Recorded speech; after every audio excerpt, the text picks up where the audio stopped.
Welcome to Much Wenlock, another year to the Wenlock Olympian Games, and thank you for opening the Games. Very proud to do it. I mean, I love coming to Much Wenlock, one of my favourite places in the world. Not just because it's so picturesque and beautiful, but obviously because of the history. You know, I probably wouldn't be here if it wasn't for William Penny Brooks. There may not have been a modern Olympic Games, so it's always very close to my heart.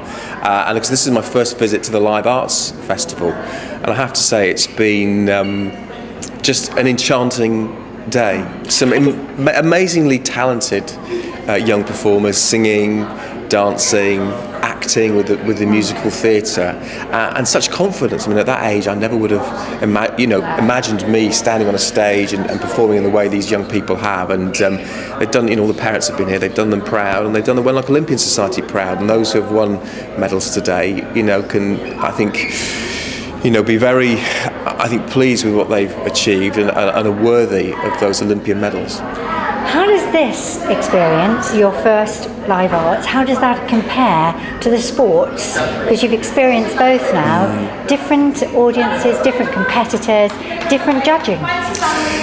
So, it's a good question. I think if you said to me, if I could have achieved as a musical performer what I'd achieved as an athlete, which would I prefer? I'd probably go for the music, the singing, because there's just something, I don't know what it's about. I suppose it's that personal expression that you can bring to it. As a triple jumper, I stood on the end of the runway and it was a hop and it was a step and a jump, and that was it. Whereas with singing, with dancing, with musical theatre, you can bring something of yourself, your own twist to it, and that self-expression I think is very special. So I like both, but my heart might even lean a little bit towards the arts festival. Yeah. One is really entertaining, and the other one, you almost entertain yourself, don't you? When you do your sport, you're there entirely for yourself. But with the Live Arts, I think one of the essential parts is to entertain your audience. Yeah, it's not just a competition. No, it's not just about winning. No. It is about. I think obviously people come here and they, youngsters come here and they want to win. They want to win. But also they want to entertain, and it's a stage, and there are people, and they want them to smile, and they want them to applaud afterwards. Whereas I think more for sport, it is simply. I suppose it's about you doing your personal best, which is obviously very, very important. But yeah, the other thing I quite like is it's nice to sit in a warm theatre rather than outside in the cold watching cross-country running. Yes. There's always that as a bonus, isn't there? Yeah. And the judging, the fact that we have adjudicators who stand up and then explain to the young people about their performance, the good, the bad and the ugly, or in fact never the ugly really. It's rarely that. That is totally different to sport. Do you think that we ought to in some way adjudicate sport differently? I suppose you get that a little bit with ice skating and ice dance. There is a little bit of sort of, it's changed now, but that sort of whole artistic interpretation, artistic merit. But no, with triple jump, you just got the tape measure out and measured it. And I have to say, I didn't envy the adjudicators at all today. Some of the decisions they had to make between equally talented young people were very, very difficult. And I certainly wouldn't have wanted to do it. And I guess that's part of the beauty of it. And sometimes the frustration if you end up on the wrong side of a decision when you feel maybe your performance was better than somebody else's. Whereas when I was triple jumping, it didn't really matter what my triple jump looked like. If the distance on the tape measure was better, there was no argument. So that always adds an extra twist, I guess, to the tale with artistic performances. But I think the adjudicators did incredibly well here, and I take my hats off to them. Very fair, I think. Even my hat, because I've only got one. Do you think that then perhaps we ought to think about doing some winter sports like ice skating? Do you think that that's an idea? I think you probably, you being on the committee, Helen, have got enough to do without worrying about ice skating competitions.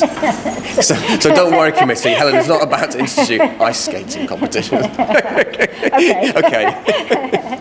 And this is a very special year.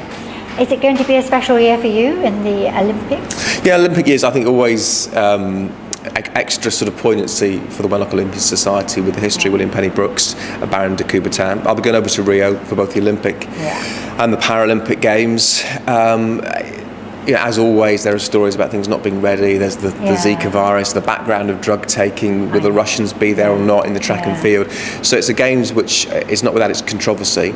That's for sure, but I think once we get there and focus on the sport, it will be fantastic. And as far as Team GB and Paralympics GB are concerned, it's a big games for them, because after London, when they were so successful, will they be able to live up to the public expectation? They set the bar very high. So I think that's going to be one of the really big stories as far as the British public are concerned, is how well our teams can do. And then for me is, can Usain Bolt win the treble? Can he do, for a third time in a row, 100, 200 and the relay? I mean, he's a phenomenal athlete. It will be his last Olympic Games, and so we should enjoy it and celebrate him while he's still here, and keep our fingers crossed that he can do the treble. And it's another big moment for you, isn't it? 1829? Yeah, I mean, another year has gone past. Last year, my record was nearly broken by Christian Taylor of America in the World Championships in Beijing.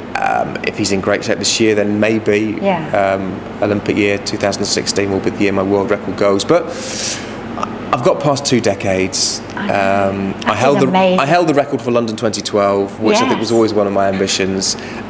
So it can pass in peace as far as I'm concerned. And of course, I can keep my email address, JDE1829 on my screen name, because it's still my personal best. Still your personal best. And it was a fantastic best, and long may it stand. Thanks. But thank you so much for coming, opening the Games. Everyone, as you know, all the photographs you've had, signings of shirts and all sorts.